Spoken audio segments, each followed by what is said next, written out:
But then we know angle what? ODC. Okay, but the question focused on angle BAD, which is all this place, A, B, A, D here. Okay, by finding this angle, we also have to realize that from the center of the circle to the circumference of the circle is the radius. Okay, so we identify that this is the radius. Also, this is from the center to the circumference. This is also the radius. From here to the circumference is also the radius.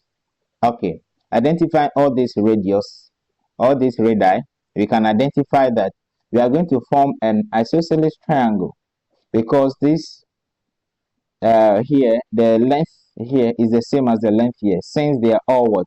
Radii.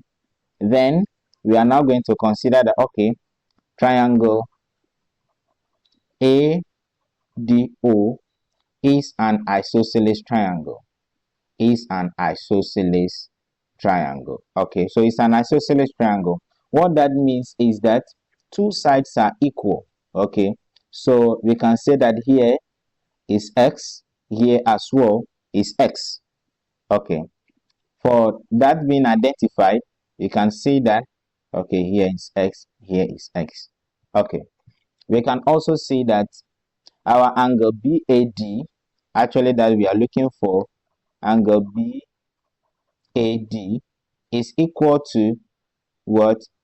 70 degrees plus our x degrees, where the x is unknown. Okay, we also identify that the angle that is being formed, let's say from here, angle ADC is 90 degrees.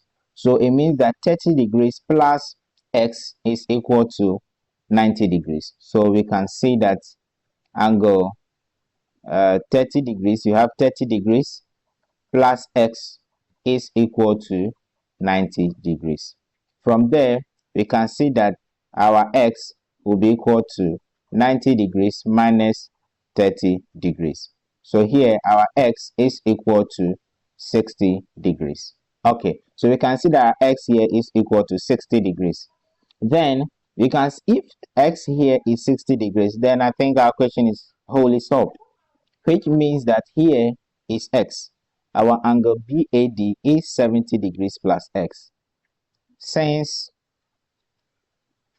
our x is equal to 60 degrees, we can then see that our angle BAD is equal to 70 degrees plus 60 degrees. Okay, this is plus 60 degrees, which is the same as 130 degrees.